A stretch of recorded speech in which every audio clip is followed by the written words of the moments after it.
একদিনের জন্য বাবার বাড়ি এসেও বাবার বাড়ির ভাত কপালে জুটলো না। একটু পরপর যদি আমি একটু ফান না করি তাহলে মনে হয় কি আমার দম বন্ধ হয়ে আসছে। আসসালামু আলাইকুম, কেমন আছেন আপনারা সবাই? আশা করি খুব খুব খুব ভালো আছেন। আর আমি তো বরাবরের মতো ভালোই থাকি। আর একদিনের জন্য বাবার বাড়ি এসেছি আর মনটা তো ভালো থাকবে, এটাই স্বাভাবিক। একদিনের জন্য বাবার বাড়ি এসেও বাবার বাড়ির ভাত কপালে জুটলো না, এটাই তো বলবেন আপনারা। আসলে একদিনের জন্য আমরা আসি তাহলে তো বুঝতেই পারেন কতগুলো কাজ হাতে নিয়ে আসি, আর যদি খাওয়া দাওয়া করতে যাই তাহলে অনেক দেরি হয়ে যাবে। তাই তো আমাদের ম্যাক্সিমাম বাহিরেই খাবার খেতে হয়। এই যে এখন সকালের খাবার খাচ্ছি, এই সকালের খাবার খাওয়ার আগে আমরা কিন্তু অনেকগুলো কাজ সেরে ফেলছি। আর এখন খাওয়া দাওয়া করে এরপরে আবার অন্যান্য কাজে যাব।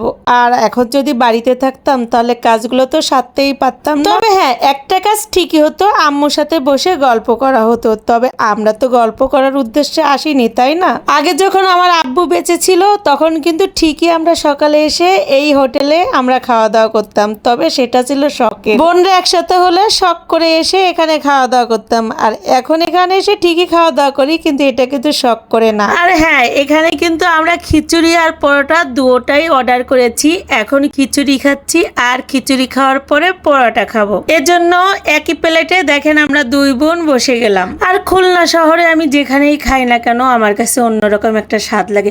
বিশ্বাস করেন আর কোথাও আমি এত স্বাদ পাই না, কেন জানি। নিজের এলাকা বলে বলতেছি না, আসলে খুলনাটা ভালো লাগে, ঘুরতে ভালো লাগে, খেতে ভালো লাগে। আপনি খুলনা আসলে সব দিক থেকেই আপনি শান্তি পাবেন। আর একটা সত্য কথা বলেই দিই, খুলনা শহরের মানুষগুলো কিন্তু খুব শান্তিপ্রিয়, এরা খুব শান্তিপ্রিয় মানুষ হয়। আর আমাকে দেখে বুঝতেই পারতেছেন আমি তো অনেক শৌখিন, এর খুলনার মানুষগুলো এমনই শৌখিন হয়। যাই হোক, গল্প বলা শুরু করলে তো আমার গল্প শেষই হয় না। আর এই পাশে দেখেন আমাদের পরোটা চলে আসলো। তবে এই হোটেলের এই পরোটা খুবই ভালো লাগে, বিশেষ করে এখানকার ডালটা আমার কাছে খুবই ভালো লাগে।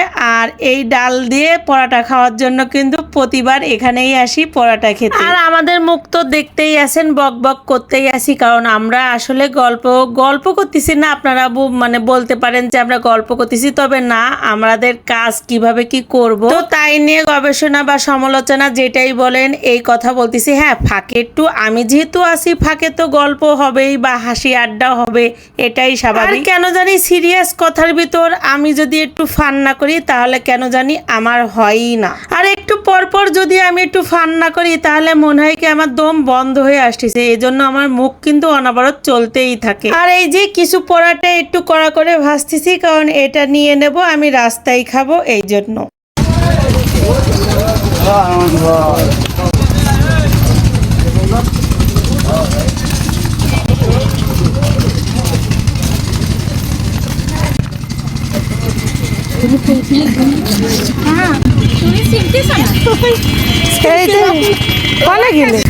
কনে গেলে তুমি জানি গেলে সে নিয়ে যাচ্ছে।